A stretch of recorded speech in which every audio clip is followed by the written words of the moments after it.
video, and it looked like Alyssa Thomas will be getting fined for doing this in Indiana. You cannot be there chirping with fans the whole game. You cannot be allegedly telling fans DeWanna chose to join a real battle. We all expected this. I even called it out before the game in my live. But somehow, booing DeWanna Bonner has become... The WNBA just witnessed one of the most shameless displays of hypocrisy and cowardice in recent memory. A so-called veteran leader spent the entire game trash-talking Indiana Fever fans, only to vanish when it was time to face the cameras and own her behavior. No accountability, no explanation, just silence. For someone so loud during the game, she sure got quiet fast. This isn't leadership. It's a masterclass in unprofessionalism, and fans aren't letting it slide. So Alyssa Thomas had all the smoke for the Fever fans. That's all I'm gonna say. Like, it wasn't just like just normal smoke. It wasn't just normal beef. It was what people from the country will call Dublin. She had the big smoke. Like, she absolutely had all the beef for. She, let the fans hear it. All of this stuff. Satu there telling the fans to keep up the booze. And what did they do? They lost. And what did Alyssa do? This is the story of a player who thought she could run her mouth, threaten fans, and stomp around like she ran the league, only to find out that real accountability means showing up when it matters. It's easy to play tough during the game, but professionalism starts when the final buzzer sounds and the spotlight turns to your actions. Turns out, being loud is one thing. Owning it under pressure is something else entirely. And she chose to disappear instead. Supposed to be a celebration right now in the WNBA dump, but for some reason, and this should come as a surprise to no one, for some reason, WNBA players, they're just not in a joyous mood. They're not in the mood to express their appreciation, their gratitude to the people who gave them something worth celebrating. Instead of showing their appreciation, these bitter, entitled, insufferable players, they continue to engage in a war with their own. When Alyssa Thomas and the Phoenix Mercury stormed into Indianapolis on that fiery Wednesday night, she came ready to play the villain, expecting to thrive off booze and tension. But what she walked into was a fan base with every right to call out DeWanna Bonner and a league that wasn't about to coddle her when the pressure hit. She wanted chaos on her terms. What she got was accountability, a spotlight she couldn't control, and a reminder that actions come with consequences. DeWanna Bonner, first time coming back to Indianapolis after pretty much quitting the team. And I'm sticking to my guns saying that she quit the team because in my eyes, that's definitely what she did. Now, she went on record and stated that the role that she had possibly wasn't good enough for her. The fit just wasn't working. But at the end of the day, all of it points to the arrows of what? Quitting the basketball team. There's no way to justify it. The writing was on the wall from the opening tip, but Alyssa Thomas was too busy running her mouth to notice. She spent the night barking at fans, taunting the crowd like a playground bully, and reportedly telling Fever supporters that Bonner came to play for a real team. A real team? Let's talk about what's real, Alyssa. Because what's real is accountability, professionalism, and knowing when to stop performing and start showing up. And on that front, you came up short. Where basically you can see Alyssa Thomas going back and forth with a fan, man. I mean, she just, I don't know if she just can't ignore anybody that's just coming at her, you know what I'm saying? And I'm pretty sure it's not anything racist or anything like that. I just think they get under her skin. they just get under her skin. And maybe since her first incident, whatever the case may be, she just didn't like it. So after that, she just can't stand any other Fever fan base. So what did the WNBA do? They made the only logical move any halfway competent league would. They fined Alyssa Thomas and the Mercury for breaking the most fundamental rule in professional sports, facing the media after the final buzzer. When the game ends, you don't get to disappear. You show up, answer questions, and take responsibility. And when you don't, You pay the price. Simple as that. 2025 WNBA media access policy states no later than 10 minutes following the game, each head coach and 2 players, leading scorer and key contributor per team, be available in separate press conference room for in-person Zoom meetings. AT and the Mercury will likely be fined because they chose to break the rule. It's looking like Alyssa Thomas and the Phoenix Mercury are going to be fined because she just said nah. She just said nah. If you are enjoying, please leave a like and subscribe our channel. The media availability violation exposed everything Alyssa Thomas isn't. When given the chance to step up, explain her actions, and display actual leadership after a strong individual performance, she didn't hesitate. She vanished. No accountability, no explanation, just silence. She left the room and her responsibilities, forcing her coach and teammates to handle the fallout she created. This is exactly what happens when a player not built for the spotlight gets pushed onto the main stage. The WNBA's 2025 media access policy couldn't be clearer. Within 10 minutes of the game ending, each head coach and 2 players, the leading scorer and a key contributor, must be available for in-person and Zoom press conferences. Not optional. Not a courtesy. A rule. And Alyssa broke it. Not because she didn't understand it, but because she didn't want to face it. This isn't about hurt feelings or post-game frustration. It's about professionalism. If you can dish it out to fans for 4 quarters, you better be ready to answer for it after the buzzer. Thomas wasn't, and that says more than any stat line ever could. We seen Alyssa Thomas jawing at it with fans, kind of, making a complete fool of herself, and now she's finna be getting fined because she refused to. Alyssa Thomas's disappearing act was the exact opposite of what real professionalism looks like. Here's a player who spent 4 quarters taunting fans, shouting that her partner joined a real basketball team, and even motioning for people to meet her after the game. But when the actual post-game responsibility came knocking, Thomas vanished. The same energy she had for drama on the court suddenly evaporated when accountability entered the chat. Fans picked up on it instantly. They saw the difference. They saw a player more invested in stirring the pot than in actually leading her team. Her trash talk and sideline antics didn't fire anyone up. They rang hollow. The only people who responded were the league officials, who later fined her and the Mercury for breaking clear-cut media rules. Meanwhile, Coach Nate Tibbetts and Kalia Copper handled their business, facing the media like true professionals. And Thomas? She hid in the locker room like a kid who knows they crossed a line. That's not leadership. That's not toughness. That's just avoidance. And the fans aren't buying it. Now, this is a game of sport where 2 teams are going against each other, right? 2 rivals, 2 fan bases, right, are going against each other. You are allowed to be talked about, all right? You are allowed to be talked about as long as they are keeping it within the game and, not really attacking anything personal or talking about family members or, you know what crosses the line, right? Y'all know what crosses. Let's be crystal clear about what went down in Indianapolis and why the booing wasn't just justified, it was inevitable. DeWanna Bonner signed with the Indiana Fever in February to major hype, billed as the seasoned veteran who would help guide Caitlin Clark and a young roster toward contention. Instead, she gave them 9 games. 9. That's not even a quarter of the season. In that short stint, she put up career-worst numbers: 7.1 points, 3.8 rebounds, poor shooting, and absolutely no positive impact on team chemistry. After losing her starting role just 3 games in, Bonner took a 5-game absence for personal reasons, which, let's be honest, was a thinly veiled, "I'm done here." And despite her lackluster play, the Fever tried to make it work. They explored trades, gave her time off, and bent over backward to find a solution.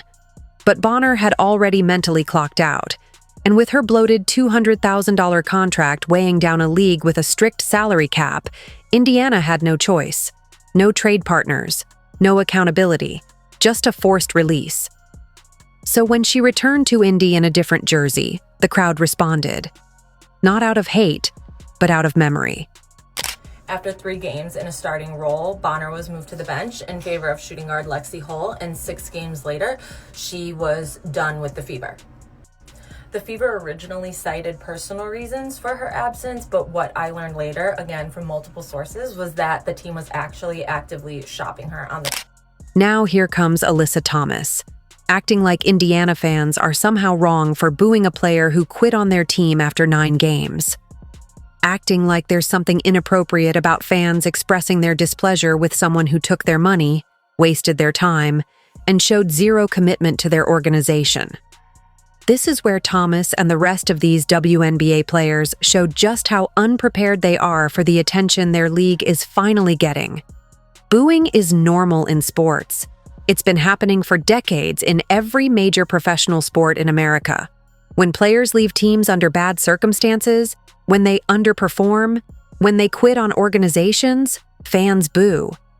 But somehow, when WNBA players face the same level of scrutiny and fan reaction that comes with being professional athletes, suddenly, it's a problem.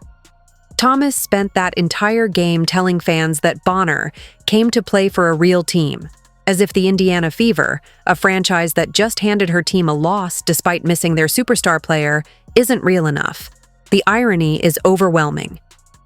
The Fever, even without Caitlin Clark, dominated the Mercury 107-101. If Phoenix is such a real team, why couldn't they beat a shorthanded Indiana squad on their home court? I boo people for less. I boo people for way less. Like if somebody played for my team, my favorite team, and they left after 9 to 10 games, wasn't a good fit. I'm sure she dealt with some shit. I'd feel the type of way her coming back into my house. That's just fandom, okay? So, again, open to constructive feedback. I think that's sports, man. I'm going to be booing people all the time. I love it. Boo. I love... After all that tough talk, after all that gesturing at fans, after spending the entire game acting like she was some kind of enforcer, Thomas got her chance to explain herself and defend her actions. The press conference was set up, the cameras were rolling, the reporters were waiting, and she was nowhere to be found. The league's response was swift and appropriate. According to multiple reports, both Thomas and the Mercury organization are facing fines for violating the media availability rule. This isn't the first time the WNBA has had to discipline players and teams for this exact violation. Angel Reese got fined $1,000 and the Chicago Sky got hit with a $5,000 fine for the same thing. The Seattle Storm were fined $5,000 for not providing the required number of players for post-game media. The New York Liberty got slapped with a $25,000 fine, and 3 of their players were fined $2,000 each for declining media interviews after a finals loss. The precedent is clear. You can't have all the smoke during the game and then hide when it's time to face the consequences. You can't spend 4 quarters talking trash to fans and then refuse to explain your actions to the media. You can't act like a tough enforcer on the court and then disappear like a coward when accountability comes calling. Now, I believe Angel Reese did this last year, too, after this Indiana Fever game. She had refused to talk to the media for whatever reason. But it seemed like this is what they do in this league. Like when things don't go their way, they just refuse to talk to the media, which is so freaking weird to me. So this was released today, and it stated Alyssa Thomas provoked last night that she's the lamest of lames. All that is talking and then ducks the media presser. That's exactly what she... What makes Alyssa Thomas's behavior even more embarrassing is how badly it pales in comparison to how other players handle tough situations. Caitlin Clark takes hard fouls, gets targeted night in and night out, and still shows up to every post-game press conference with composure and maturity. She answers the hard questions, owns her performance, and never ducks the spotlight. Even DeWanna Bonner, despite her messy exit from Indiana, had the decency to show up, play 21 uninspiring minutes, take the boos on the chin, and not create more chaos for her team. But Thomas? She couldn't even face a microphone. After talking trash all game, antagonizing fans, and fueling tension on the court, she vanished the second accountability came knocking. And that's the bigger issue here. Too many WNBA players aren't ready for the spotlight they say they've been waiting for. For years, they operated in media silence, coddled by local reporters and shielded from real critique. But now, with national attention, sold-out arenas, and genuine fan interest, some players are cracking under the pressure. Because this isn't college anymore. This isn't practice. This is the big stage. And if you want the fame, you better be ready for the responsibility that comes with it. Every time something positive happens to this dump of a league, they spoil the celebration. And the WNBA continues to prove why they are not ready for prime time. Caitlin Clark enters the league, and literally overnight, the WNBA is pushed into the mainstream. When you go from complete anonymity to mainstream exposure and you're not ready, the problems of your league will be exposed and magnified. All of your warts will be uncovered. When you're not used to being recognized, when you're not used to being criticized, and all of a sudden you're dealing with both on a daily basis, that can lead to frustration. Booing is part of sports. Fan criticism is part of sports. Media accountability is part of sports. If you can't handle fans expressing displeasure with a player who quit on their team after 9 games, then you're not ready for the big leagues. If you can't handle reporters asking you about your on-court behavior and interactions with fans, then you're not ready for professional athletics. The Indiana Fever fans did absolutely nothing wrong by booing DeWanna Bonner. They paid their money, they supported their team, and they expressed their disappointment with a player who took their investment and threw it away after 9 games. That's not racism, that's not inappropriate, that's being a fan. Thomas's reaction showed everything that's wrong with the current WNBA culture. Instead of understanding why fans were upset, instead of showing maturity and leadership, she escalated the situation by talking trash and making threats. Then, when given the opportunity to explain her perspective and show some accountability, she ran and hid like a child. The fine that Thomas and the Mercury are facing is instant karma at its finest. You can't spend an entire game acting tough, talking trash, and threatening fans, then disappear when it's time to face the consequences. You can't demand respect as a professional athlete while refusing to fulfill the most basic professional obligations. Like the booing and everything, DeWanna brought that in herself. Let's be completely real. Even Nate Tibbetts was just like, well, yeah, this is... Their coach was even like, well, yeah, this is sports. This is sports. And this situation exposes a deeper issue within the WNBA, a disconnect between the players' desire for growth and their resistance to the accountability that comes with it. Many players are eager to embrace the perks of rising popularity, bigger paychecks, packed arenas, endorsement deals, but bristle the moment fans or media offer any criticism. They want applause without expectation, support without scrutiny. But that's not how professional sports work. The WNBA is finally getting what it's long fought for, mainstream relevance. But with that comes real fans. Fans who care deeply, who invest emotionally and financially, and who aren't afraid to voice frustration when a player underperforms or acts out. You don't get to silence those voices just because they're inconvenient. That's not disrespect. That's engagement. And the players who understand that, like Caitlin Clark, are thriving. They face the fire and come out stronger for it. As for Thomas, she can either rise to meet this new era with maturity and professionalism or keep shrinking from the spotlight she claims to deserve. Because if she can't handle criticism, maybe she's not ready for the stage she's standing on. There is no denying the fact. WNBA players are frustrated. Hell, this league has been filled with whiners and complainers for the last 30 years. For 28 of those years, no one was paying attention. Now, the bitterness has been magnified. They're complaining about their minimum wage salaries. They're complaining about the media coverage. They're complaining about criticism. Instead of venting about these complaints privately, WNBA players, they choose to do it publicly. And who is the number one target of their frustration? The choice is simple, but the spotlight is unforgiving. The WNBA has made it clear. Professionalism is non-negotiable. Players who skip media obligations or duck accountability will be fined, no exceptions. Fans are no longer passive observers. They're invested, vocal, and unapologetically engaged. And the media? They're no longer just cheerleaders. They're watchdogs, ready to press for answers when the moment demands it. Alyssa Thomas thought she could talk tough, taunt fans, and then vanish when it came time to face the music. But that's not how this works. She's not being targeted. She's being held to the same standard every serious professional league demands. This isn't a witch hunt. It's what accountability looks like when the lights are brighter and the stakes are real. This is the big leagues now. You wanted primetime coverage? It comes with primetime pressure.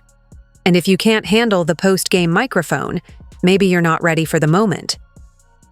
Because in this new era of the WNBA, professionalism isn't optional. It's the price of admission. If you enjoyed leaving a like and subscribing, more videos are on the screen now.